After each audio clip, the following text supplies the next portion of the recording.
many voices De nombreuses voix du monde qui nous entourent nous incitent à vivre à un rythme effréné. Il y a toujours plus à faire et plus à accomplir. Pourtant, au fond de chacun d'entre nous, il y a le besoin d'avoir un lieu de refuge où règne la paix et la sérénité. Un endroit où nous rétablir, nous ressaisir et nous ressourcer pour nous préparer aux pressions à venir. L'endroit idéal pour cette paix est notre foyer, où nous avons fait tout notre possible pour faire du Seigneur Jésus-Christ la clé de voûte. Certains foyers comprennent un père qui est un détenteur de la prêtrise digne, accompagné d'une mère dévouée et fidèle, et ils dirigent ensemble en justice. Beaucoup de foyers ont une configuration différente. Quelle que soit votre situation, vous pouvez centrer votre foyer et votre vie sur le Seigneur Jésus-Christ, car il est la source de la paix véritable dans cette vie. Assurez-vous que chaque décision que vous prenez, temporelle ou spirituelle, est basée sur ce que le Sauveur voudrait que vous fassiez. Lorsqu'il est le centre de votre foyer, celui-ci est rempli de paix et de sérénité. Il y règne un esprit d'assurance que ressentent tous ceux qui y demeurent. L'accomplissement de cette recommandation ne repose pas seulement sur les parents, bien qu'ils aient le rôle de diriger. Les enfants peuvent être responsables de l'amélioration des efforts centrés sur le Christ au foyer. Il est important que les parents leur enseignent à prendre conscience de la façon dont leurs actions influencent chacune des personnes qui y vivent. Les enfants, à qui l'on apprend à se sentir responsables de leurs actes, qu'ils soient justes ou non, deviennent des citoyens dignes de confiance dans le royaume de Dieu. Je suis sûr que vous pouvez trouver les principes fondamentaux qui centrent votre foyer sur le Sauveur.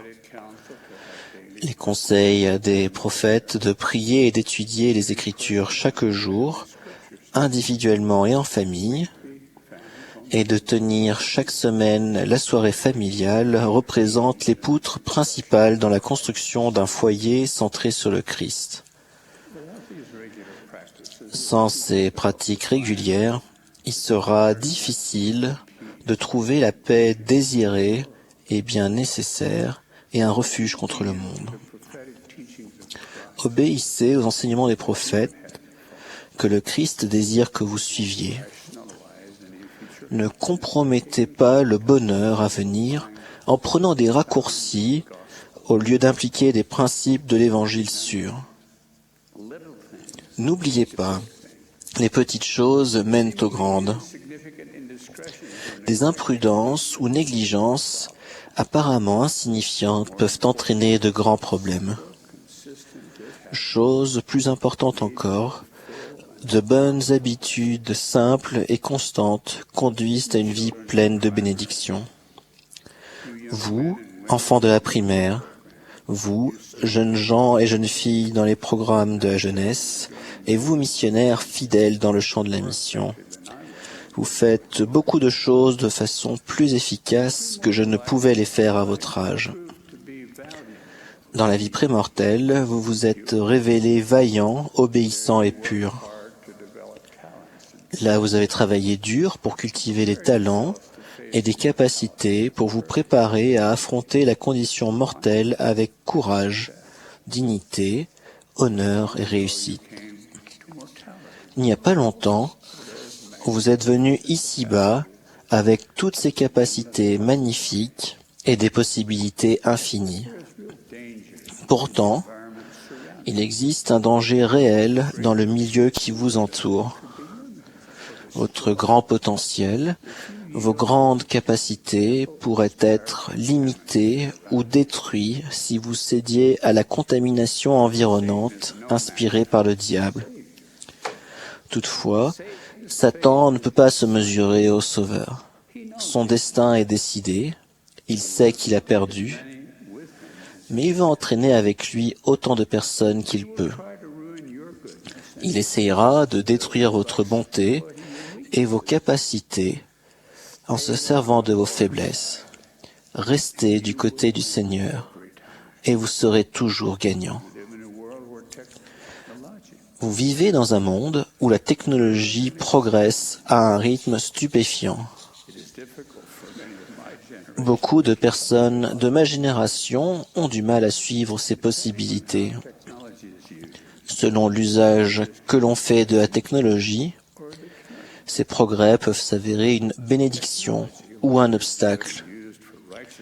La technologie, lorsqu'elle est comprise et utilisée à des fins justes, n'est pas nécessairement une menace, mais une amélioration de la communication spirituelle. Par exemple, beaucoup d'entre nous possèdent un appareil électronique personnel qui entre dans notre poche. Nous nous en séparons rarement. Souvent, nous le consultons de nombreuses fois par jour. Malheureusement, ces appareils peuvent être une source de grossièreté et une perte de temps. Mais utilisée avec discipline, cette technologie peut être un outil de protection contre les pires aspects de la société. Qui aurait pu imaginer, il n'y a pas si longtemps, pouvoir mettre tous les ouvrages canoniques et des années de messages de la conférence générale dans sa poche? Les avoir simplement dans votre poche ne vous protégera pas, mais les étudier, méditer et les écouter chaque jour pendant des moments calmes améliorera la communication par l'intermédiaire de l'esprit. Adoptez la technologie avec sagesse. Marquez des écritures importantes sur votre appareil et consultez-les souvent. Si vous, les jeunes, vous relisiez un verset d'écriture aussi souvent que certains d'entre vous envoient des messages textes, vous pourriez bientôt connaître par cœur des centaines de passages. Ces passages s'avéreraient être une grande source d'inspiration et de soutien par le Saint-Esprit dans les moments de besoin. Dans nos efforts pour centrer notre foyer sur le Sauveur, il est essentiel que nous fassions tout notre possible pour avoir l'influence directrice du Saint-Esprit dans notre vie. Le fait d'obéir à ses murmures et d'agir nous fortifie encore plus.